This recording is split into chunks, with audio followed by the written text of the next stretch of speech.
As Professor Sheko has introduced me, my name is Sipho Nkandlalalana. I'm one of the first-year fellows at Charlotte Maxeke, Johannesburg Academic Hospital. Today's talk, I'll be going through approach to nausea, vomiting, including syndromes, and gastroparesis.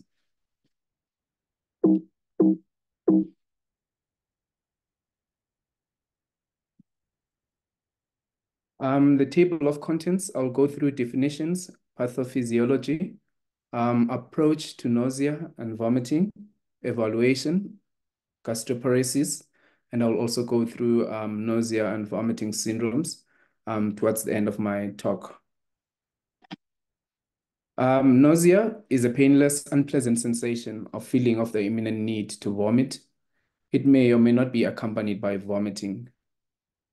Vomiting, it is a forceful expulsion of gastric contents that's associated with contraction of the abdominal wall and diaphragm. Whereas regurgitation is an effortless return of gastric contents to the hypopharynx or to the mouth without abdominal wall or diaphragmatic muscle contractions. And lastly, rumination. It is a voluntary process of bringing up recently ingested food within minutes of eating, or that's often chewed again or re-swallowed. It is important to differentiate or understand these different concepts, which are usually confused by patients when we see them. And they tend to give the symptom of nausea in all of them, in all of these different conditions. What's also important when you're seeing these patients is to distinguish between acute and chronic nausea and vomiting. Where acute nausea and vomiting is generally defined by symptom duration of 7 days or less, in most cases represent a transient medical condition. For example, due to a viral gastroenteritis or due to a self-limited somatic disorder, such as acute myocardial infarction, or it can be a medication side effects, as in the case of chemotherapy, preceding the symptoms of vomiting. On the other hand, chronic nausea and vomiting is defined by symptom duration of 4 weeks or longer. And cases can be classified into gastrointestinal etiologies, as well as non-gastrointestinal etiologies, which I will discuss further in the following slides. The pathophysiology of nausea and vomiting results from complex neuroanatomical pathways, which involve these major components: the vomiting center and the chemoreceptor trigger zone, which is in the area prostrana in the floor of the fourth ventricle. And the chemoreceptor trigger zone receives multiple stimuli and is sensitive to these stimulations: metabolic derangements, chemotherapy, and it relays signals to the vomiting center. The vomiting center also received afferent signals from, from visceral organs, such as the gastrointestinal tract via the vagus nerve, as well as from other visceral organs, such as the heart and the pharynx via the sympathetic and parasympathetic signals. It also receives signals from the vestibular system, as well as the cerebral cortex and the limbic system. In the vomiting center, these signals are processed and the mechanism of vomiting is initiated, which involves with efferent signals that are sent to different organs, most in this case, which is the gastrointestinal system. And the process of vomiting involves stomach relaxation. There's an increase in the pyloric tone, a decrease in the lower esophageal sphincter tone. The glottis and the vocal cords, they close, soft palate rises, and the abdominal wall and diaphragm contracts, and the gastric contents are expelled. That's in a nutshell the mechanism of vomiting, but it's way complex than that. And in the mechanism of vomiting, there are 5 neurotransmitters as well as receptors that are involved. And these include the muscarinic, M1 receptors, the dopamine, the histamine, and the serotonin and neurokinin receptors. And the knowledge of these neurotransmitters and receptors is very important because it guides and directs therapy for nausea and vomiting, as you will see in the following slide. The etiology of chronic nausea and vomiting is very broad. It can be divided into different systems. As shown in this diagram, it is divided into gastrointestinal etiologies. And gastrointestinal etiologies is subdivided into organic and functional, as well as motility. Examples of organic etiologies include gastroesophageal reflux disease, peptic ulcer disease, gallstones, chronic pancreatitis, inflammatory bowel disease, malignant bowel obstruction from colonic, small bowel, and gastric cancers. And functional or motility etiologies include gastroparesis, which I will discuss in the following slides, as well as cyclic vomiting syndrome, which I will discuss further in the following slides.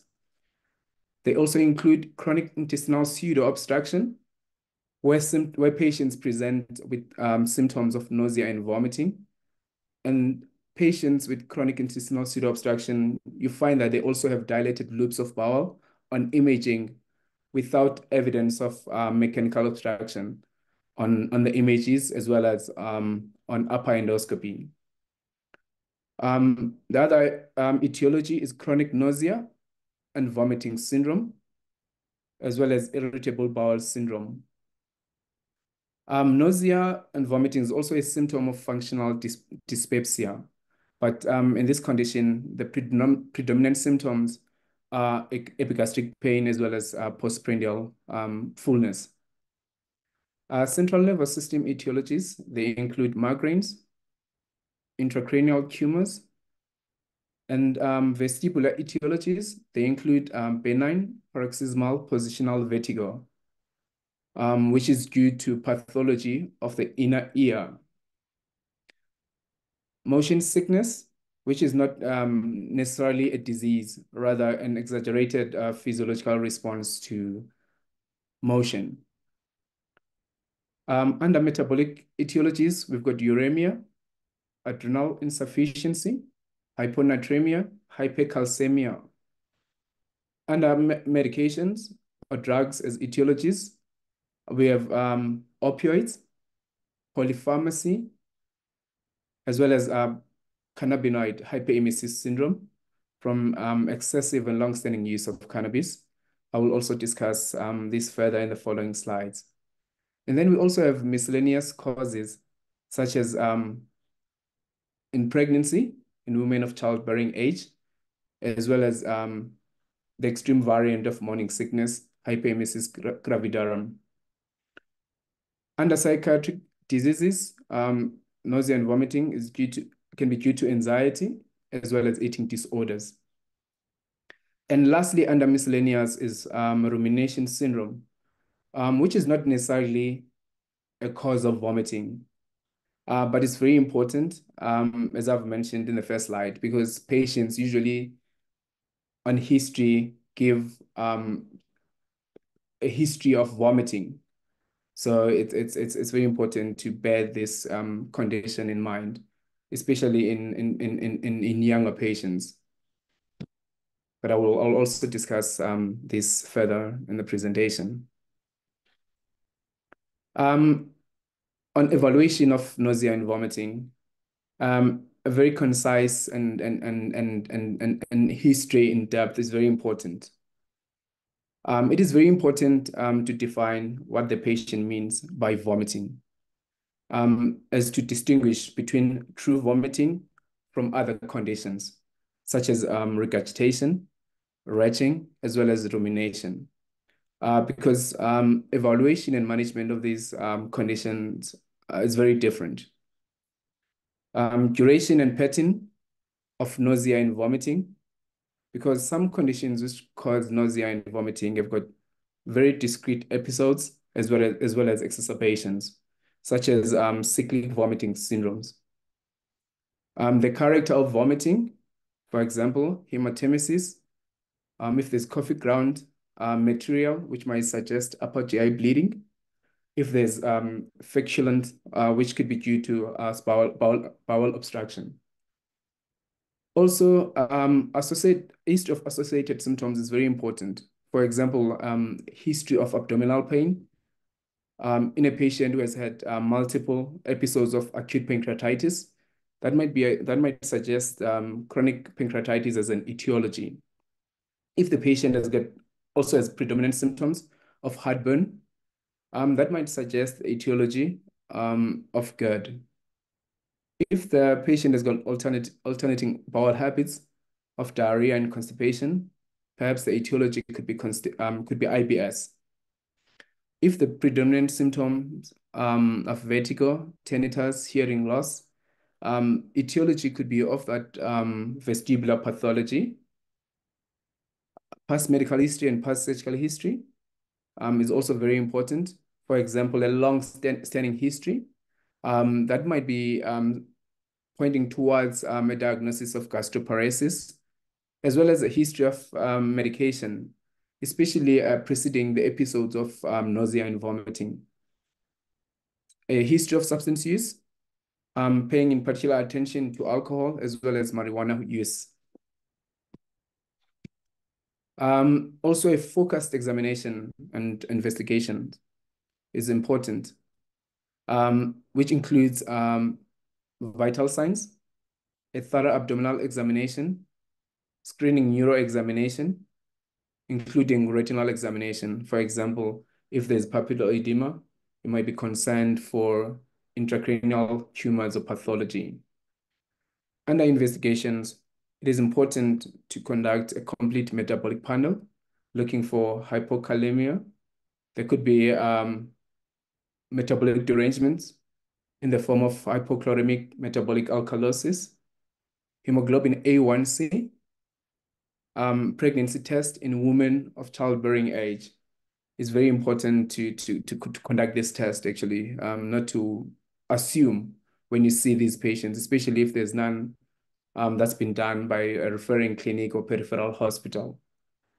To perform some specialized tests, such as CT abdomen, pelvis, or ultrasound, after doing your thorough physical examination and your basic investigations, you may proceed to your upper endoscopy, gastric emptying scintigraphy when you're suspecting gastroparesis, as well as brain imaging where indicated from your history and examination. This is a diagnostic algorithm of what I've just discussed to chronic nausea and vomiting. Going through history, physical examination, a complete metabolic panel, as well as doing a HbA1c and pregnancy test as your initial, in women of productive age, as your initial investigations. Where a specific diagnosis is strongly suggested, you may proceed or continue with a focused evaluation as appropriate. But in cases where headache is the predominant symptom, but the history is inconsistent with migraine, or if there's papillary edema, or the patient has got focal neuroscience, you may proceed to do a brain imaging. But if there's a potentially causative medication, you can do a diagnostic trial of medication, of course, if possible. If this is negative or in everyone else, upper endoscopy is your second line of investigation. If upper endoscopy is not diagnosed, it does not establish diagnosis, and GERD is one of your differentials, you can do other investigations such as esophageal pH monitoring, For everyone else, or if diagnosis is not established, we may proceed to more specialized investigations, such as gastric emptying scans, or CT abdomen, or pelvis. If diagnosis is not established at this stage, you may proceed to further specialized investigations, um, such as wireless motility capsule, CT or MR enterography. Perhaps at this stage, you should pause and reevaluate your assessment. This is the time where you should probably consider stopping investigations and consider new assessment, functional gastroduodenal disorders.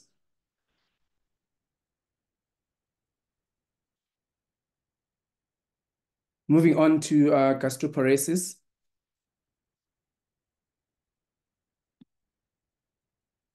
Gastroparesis is a clinical syndrome that is defined by symptoms and by documentation of delayed gastric emptying in the absence of mechanical obstruction that has been excluded by radiology or by upper endoscopy.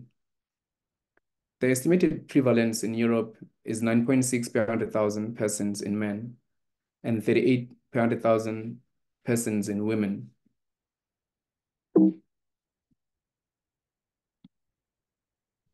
The cardinal symptoms of gastroparesis include nausea, vomiting, and early satiety. Other associated symptoms may include postprandial fullness, belching, bloating, and upper abdominal pain. Weight loss, malnutrition, dehydration may be present in severe cases. GCSI score is used to define cause symptoms as well as severity for gastroparesis. Etiology of gastroparesis, from the most common to the least common causes. The most common cause of gastroparesis is idiopathic gastroparesis. And the second commonest etiology is diabetic gastroparesis from long-standing type 1 diabetes or type 2 diabetes. There's also drug-induced gastroparesis from opioids analgesics or calcium channel blockers or anticholinergic agents. These are some of the few medications that can cause gastroparesis. Can be due to post-surgical gastroparesis, and less commonly it can be associated with certain neurological disorders, such as Parkinson's disease, multiple sclerosis, cerebral palsy. Gastroparesis has also been associated less frequently to connective tissue diseases, such as SLE, as well as scleroderma. Pathophysiology of gastroparesis is not well understood. There are various pathways that have been proposed. In diabetic gastroparesis, it is thought to be associated with chronic hyperglycemia-induced damage to vagus nerve and to loss of interstitial cells of Cajal. It is frequently observed in association with other diabetic microvascular complications, such as retinopathy. Idiopathic gastroparesis is thought to be due to a post-viral injury to neural innervation of the interstitial cells of Cajal. The standard diagnostic test for gastroparesis is gastric scintigraphy. And the standardized protocol that is universally used in multiple centers is a 4-imaging protocol with scans taken at 0, 1, 2, and 4 hours after ingestion of a radioactive technetium labeled solid meal. And delayed gastric emptying is defined as greater than 60% retention at 2 hours postprandially, or greater than 10% retention at 4 hours. The 4-hour postprandial test is the most recommended time and is thought to be the most reliable. It is recommended to stop for 48 hours before the test the following medications: opioids, cannabinoids, prokinetics, antiemetics, as well as neuromodulators. Patients should be euglycemic during the study. It is as it is well known that hyperglycemia does delay gastric emptying, and it can give false results. Other alternative tests include wireless motility capsule, isotope breath test. In specialized centers, these patients can be offered endoflip, as well as intraduodenal manometry as diagnostic, as well as monitoring investigations of therapy. Management of gastroparesis can be divided into pharmacological as well as non-pharmacological treatment. Pharmacological therapy includes use of prokinetics, such as metoclopramide, erythromycin, and domperidone, and other medications. Antiemetics can be used, such as H1 as well as 5-HT3 antagonists, as well as nutritional support. And enteral feeding is the most preferred. In rare cases, parenteral nutrition can be used in very sick patients. Non-pharmacological treatment includes use of gastric emptying stimulation, GPOM or laparoscopic pyloroplasty, pyloric injection botulinum toxin, use of venting gastrostomy, as well as feeding jejunostomy, and in severe refractory cases, partial gastrectomy, as well as sleeve gastrectomy as means of non-pharmacological interventions. Moving on to functional gastroduodenal disorders, what's also known in ROM4 as disorders of the gut-brain interaction.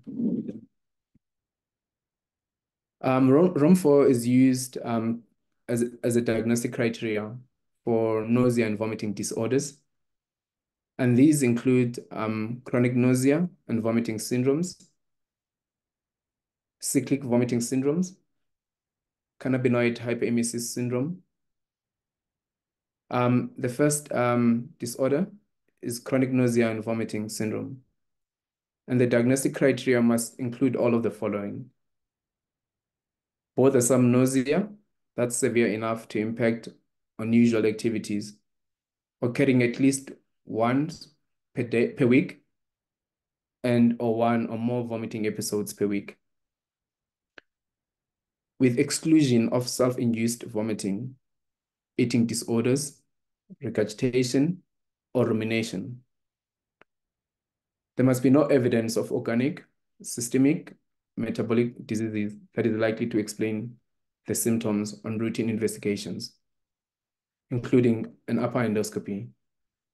Criteria fulfilled for the last 3 months, with symptom onset at least 6 months before diagnosis.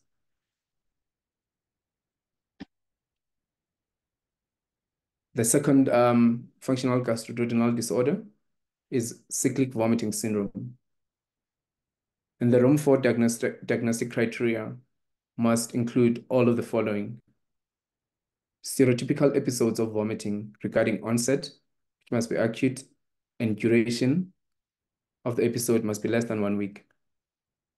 There must be at least distinct episodes in the prior year and 2 episodes in the past 6 months occurring at least 1 week apart. There must be absence of vomiting between episodes, but other mild symptoms can be present between cycles. Supporting remarks include a personal as well as a family history of migraine headaches. And the third functional gastroduodenal disorder is cannabinoid hyperemesis syndrome. And the room for diagnostic criteria must include all of the following: stereotypical episodic vomiting resembling cyclic vomiting syndrome in terms of onset, duration, and frequency. Presentation after prolonged excessive cannabis use. Relief of vomiting episodes by sustained cessation of cannabis use. Criteria fulfilled for the last 3 months with symptom onset at least 6 months before diagnosis. Supportive remarks, it may be associated with pathologic bathing behavior, such as prolonged hot baths or showers during episodes. Also, moving on to rumination syndrome. As I've already mentioned before, rumination syndrome is not part of the functional gastroduodenal disorders or disorders of nausea and vomiting, but it is worth mentioning as we frequently in the clinical practice see these patients and they do on history give vomiting as a presenting symptom. The room for diagnostic criteria for rumination syndrome must include all of the following: persistent or recurrent regurgitation of recently ingested food into the mouth with subsequent spitting or remastication or swallowing. Regurgitation is not preceded by retching. Criteria fulfilled for the last 3 months with symptom onset at least 6 months before diagnosis. And there could be these supportive remarks. And effortless regurgitation events are usually not preceded by nausea. Regurgitant contains recognizable food that might have a pleasant taste. The process tends to cease when the regurgitant material becomes acidic. Moving to management of functional gastroduodenal disorders. It must be a stepwise management.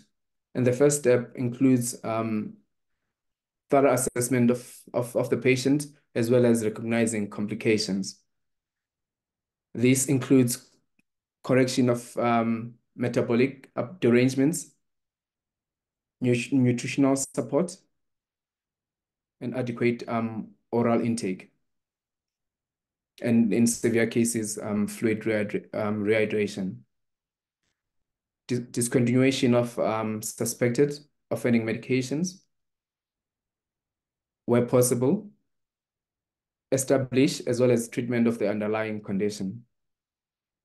Must consider psychological assessment after a comprehensive investigation, as well as where we haven't found an etiology. There's a variety of antiemetics and prokinetic agents that can be used to treat symptoms of nausea and vomiting. And this is on the basis of the knowledge of the neurotransmitters and receptors, as I've mentioned before. And I will show these in the following slide. Alternative therapies have been mentioned, such as acupuncture, hypnotherapy, herbal supplements, but there's limited evidence to support use of these. Medications that are used to treat chronic nausea includes use of prokinetics as well as antiemetics. These include the 5-HT3 antagonists, such as the use of ondansetron, use of phenothiazines and anticholinergics, use of antihistamines, as mentioned, such as hydroxyzine, use of corticosteroids. This is commonly used in the oncology ward in chemotherapy patients.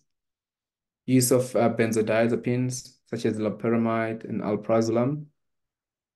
Use of neurokinin-1 receptor antagonists, as well as use of benzamides, such as metoclopramide, that we commonly prescribed.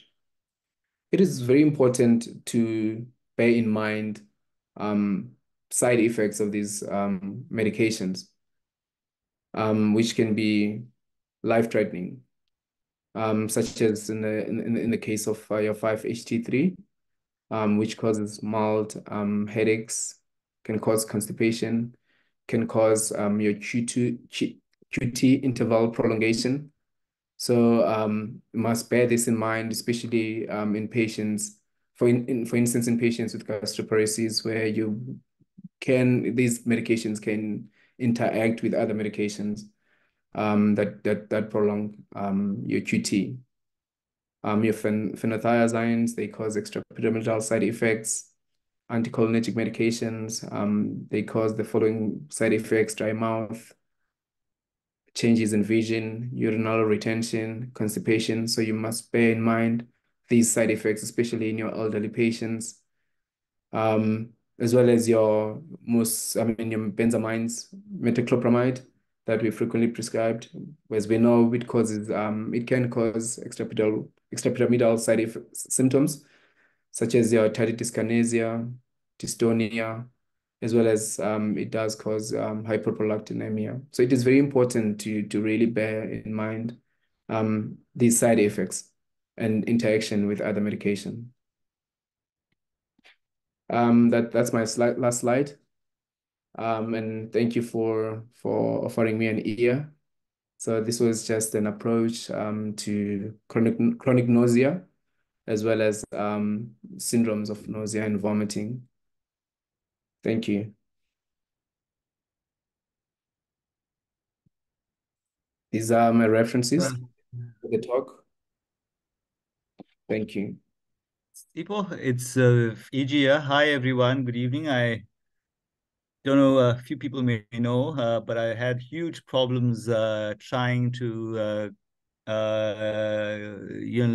ink up and connect with the present notation. So I actually didn't hear, I think about 90% of it, unfortunately, Sipho. But I did have a squiz at the slides, last week, and it seemed that it was a fairly reasonable and comprehensive overview, without going into the nuances and in depth of each of these different conditions, such as cyclical vomiting and rumination syndrome, etc. You did correctly point out that the rumination syndrome isn't really sort of put in the same group as everything else, but I'm happy that we included it, because it is something that is frequently referred to us, and it is, it's actually fairly rare, but you have to be aware of it anyway, because it is referred to us as somebody with chronic vomiting, when in fact it isn't. Everybody sort of confuses rumination, which is regurgitation, with the vomiting. And I think over the years, we've seen a few of these individuals, not too many, fortunately, but they do tend to go around and be referred all over the place, or aren't referred. The other thing I thought I should add is, if you are asked just basically very broadly about vomiting, I think your approach should be very should be as broad as it can be. So in the physiology and thereafter, the extra GI etiologies, simple things, the obvious things, is the patient pregnant? Does the patient have raised intracranial pressure? Is there any evidence of an outlet obstruction? Now, those things to us are fairly sort of obvious, right? But it's very crucial to state the obvious, so that we are aware that you're not just focused on the GI tract, and you forget about everything else. So as we emphasize to the fellows, you are first a physician before a subspecialist. So I think it's very important to emphasize the extra GI etiologies, even if the patient is referred to you as a gastroenterologist. Asheko, thanks for filling in. Sorry, I just couldn't help it. I tried everything, and eventually the only thing that seemed to work was restarting my Wi-Fi. That seemed to help.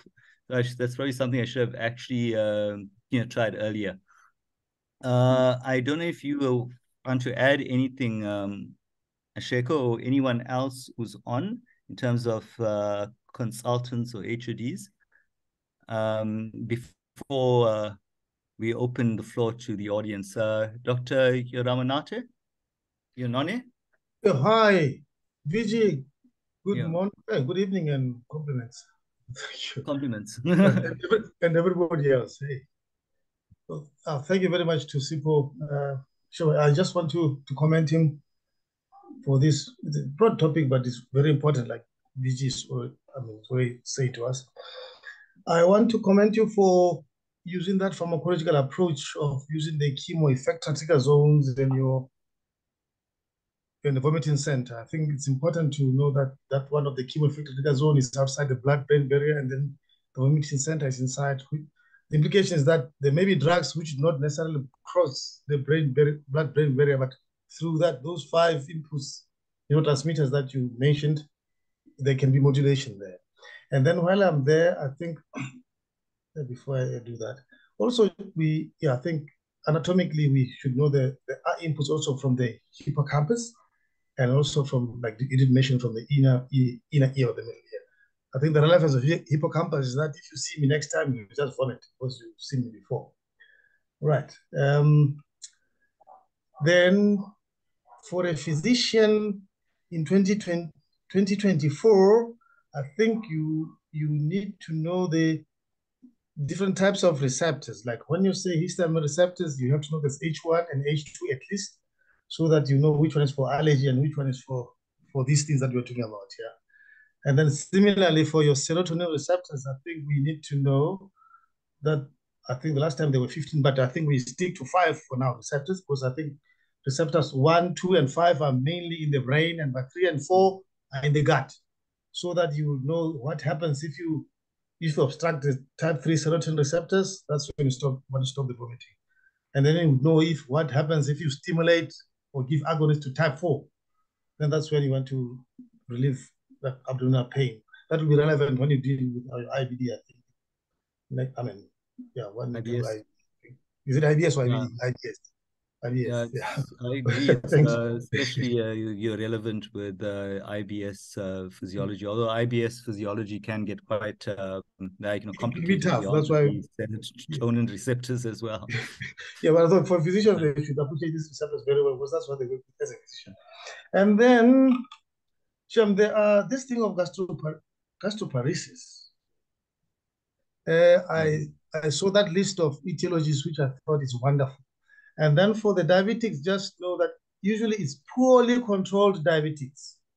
These guys who are poorly controlled, they have these advanced ligation and products and important kinases, and then they get neuropathies of some sort, and then they can get very bad gastroparesis, those ones. So in terms of diabetes, I want to just be poorly controlled. Because if they are well controlled, then you should move somewhere else. Because there can be somebody who's diabetic, but with normal HbA1c of less than 6.1. So don't dwell there too much. Look for something else, like the rest of the list that you gave, including this thing of paraneoplastic phenomenon. Although it's just that I've seen some, but I don't think it was paraneoplastic phenomenon. It is because he had small bowel cancer, so that's why it gastroparesis. But it's tough. Then there are those patients that when you scope them, I'm trying to talk about this POEM. It's a pyloroplasty of some sort, endomyotomy. There are those patients that when you scope them, you find the pylorus is open, it's not closed. So then you can't do that type of procedure on them. I think that's why you have to consult the guys, upper GI surgeons, to decide on the way of feeding. I don't know what they can suggest. Yeah, so I thought it's an important subject. Yes, like Dr. You have already mentioned that it's something that the physicians should grasp, but this is my input for now. So yeah, I don't have anything else to add, but this is my contribution for now. Thank you. Thanks, Dr. Siabi. Neo. Hi, Put your yes, hand thank up. you. Yeah. Can you hear me? Yes, I can. Okay, very well. Yeah, thanks, Sipho, for the wonderful overview. I think what I can add, for instance, with cyclic vomiting syndrome is that sometimes it's more common in women and it can be associated with the menstrual cycle. So that's another thing that one can ask in the history. And then with regards to vomiting, I've seen more in patients with like psychiatric, sorry, not vomiting, but rumination in patients with underlying psychiatric issues. So it would be like a relevant piece of information to get in terms of, what the psychiatric illnesses are. And then with regards to gastroparesis, so it's important that when you see a patient with gastroparesis, try and determine what the gastroparesis cardinal symptom index is, because that's going to show you if your therapies are working or not. I saw that Innocent posted in the chats that Botox is no longer recommended, but I can tell you that some people use it, for instance, if they're planning to do GPOM or surgical pyloroplasty to see if, the patients will improve or not symptomatically, because sometimes it can be difficult, in these patients with gastroparesis to know what's going to work or not. We've had patients that we've referred for surgical pyloroplasty and it didn't work, so then sometimes the surgeons say, it's not really worth the effort. But if you give them a trial of Botox and they improve, I know some studies have recommended that if they improve, then those are the patients that would benefit from either GPO or surgical pyloroplasty. And yes, Dr. Ramanati did say that sometimes when you go there, you find that the pylorus is open. So maybe that would show that there is no pylorospasm. But the other thing that can help is if you were to consider endoflip, because if you place your catheter in the pylorus and you distend it, you're stimulating the pylorus, so you can demonstrate that there is a low distensibility index. So this is what one would look for when they do endoflip, to determine the distensibility of sphincters. So you can't just rely on the endoscopic appearance of the pylorus, but you can do tests to actually determine how tight it is, and that can guide you with regards to endoflip. Pyloroplasty, or you can even do dilatation of the pylorus with the esoflip catheter or GPOM. And then there are even values that one would look at, like let's say you do your GPOM, and then you would then do your endoflip after the GPOM, and then you would know that, okay, previously my distensibility index was this, now it's this. So it shows that the symptoms have gotten better, because it's not always easy to refer patients for repeat gastric emptying scintigraphy. What else did I want to say? Dr. Siabi, if I can just ask you over there. Firstly, we know with the paresis, gastroparesis, the success rate of most of these things in trials is under 70% at best. Usually it's more closer to 60, 65 or so. So, it's not the most rewarding thing to treat sometimes, but you usually end up doing these more invasive procedures in where you've reached the end, and so as the patient, and it can be quite frustrating for everyone. Do you think that to inject Botox pre-endoscopic or surgical intervention is wise, because there's always this concern from surgeons when we're doing these injections of Botox that you'll Botox trigger. for achalasia that we're causing scarring and fibrosis, and then if they want to do a Heller's, it it causes a bit of scarring and makes a Heller's myotomy harder. I don't know how the surgeons feel about that when it comes to the pylorus. Yeah, I must say that the patients that we have co-managed with the surgeons, because I found that, surgeons are also not super keen to do these things because, you get those patients that just don't improve, no matter what you try. So in the patients that we've injected Botox on, we have had a discussion with our surgeons, because usually we would want to refer them for pyloroplasty. Well, this was before Dr. Lala came back with the G-POM skill, but then we would refer them to surgeons for pyloroplasty, and then they would say, oh, we're not sure, why don't you try this? So we would do Botox first, the 4-quadrant injection beforehand. Also, I'll be interested to hear what the others think, but I think before you do any of these, be it surgical or endoscopic treatment, I think you must give them an adequate trial of everything else, the medication, prokinetic agents, optimize if they are diabetic, get that HbA1c, convince your endocrine physicians that, we really need that HbA1c to be normal, etc., etc. For the simple reason that all of these things can sometimes be unrewarding after all that effort and your risk. Yeah, but okay, let's go on. I think Ramonate, you had your hand up, or is it an old hand? Oh, yes. No, I did. Thank you very much. I was thinking, Neo, thank you very much I didn't know this place for this end of flip. So thank you for putting it into perspective for me. Because I've been reading about it, but because we don't, yes, the only question of this gastroparesis we see as only one. So, yeah, I think we're also in the same situation where we don't have too much experience with endoflip, so we're all relying on Johannesburg to handle some of this experience. The endoflip, would you say it's also helpful for a response after an objective response after somebody has had a GPOM? I think that might be a great place for it to see if there is a, with the procedure that you've just performed, whether there actually has been a response objectively. That's true, because you can actually do it during the procedure. Yes. Maybe just another procedure like Nissen fundoplication. Endoflip can be done during that procedure, and that can tell the surgeon if their wrap is too tight, if the patient's going to have post-Nissen dysphagia or not. So there is some utility for this in, sphincter issues.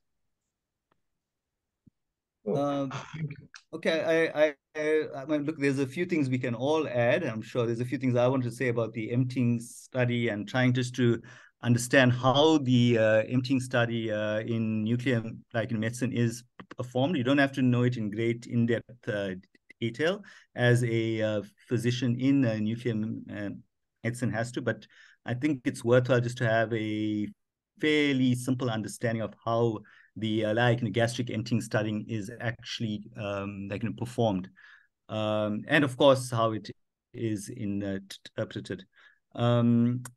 Does anyone in the audience from the fellows have anything they want to add or ask?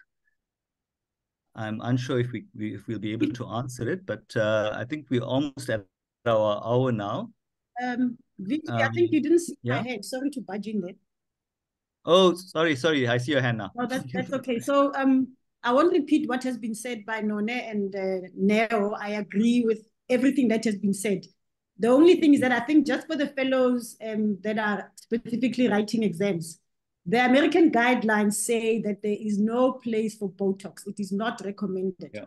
So I think in the exam, if something like that comes up, you could say the guidelines say that Botox is out of favor. However, then you may qualify it and say, but you are aware that in certain instances, anecdotally, it does this or that or the other. we have to go with what the guidelines are saying. That's the first thing. And then Sipho, the other thing is that you said gastric pacing. It is a treatment option. However, the FDA has only approved it for what they call humanitarian use, meaning you've tried medical therapy, you've tried other things, and it hasn't worked, and the patient has got reduced quality of life. None of the medications have worked. In that instance, that is the indication for it. So not just for every other patient who's got gastroparesis, but for humanitarian grounds in patients in whom everything else has failed. And then I think the other thing just to stress is with gastroparesis, and I think as is with the other disorders, really your first line is nutrition, fluid, and electrolyte management. Much, much higher than any of the pharmacological agents. I think that's really very important because these patients can be quite nutrient and mineral deplete, and that can cause problems all on its own, refeeding, etc., etc. So you have to correct the nutritional status along with obviously making a firm diagnosis so you can treat the specific cause of the gastroparesis. So that's just all that I wanted to highlight. Thanks, VG. Thank you, Sipho. I enjoyed your talk. It's a broad topic, but I think you did a very nice overview. And of course, highlighting the extra intestinal causes, which are as long as your arm.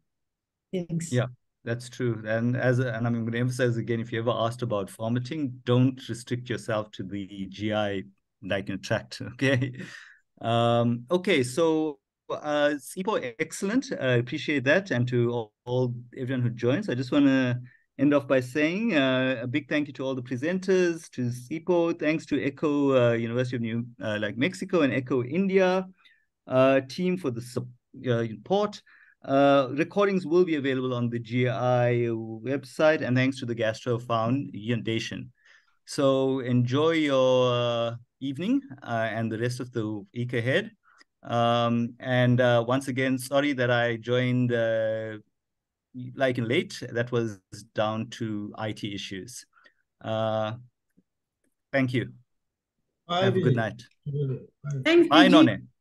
Goodbye. Bye, Masheko. And Neo. Bye, guys. Thanks, Bye. everyone. Before you go, can I just Yes. remind you, please, Bye. early registration closes on Wednesday for the Congress. So please register before Wednesday to get the early registration rate. Thank you, Karen.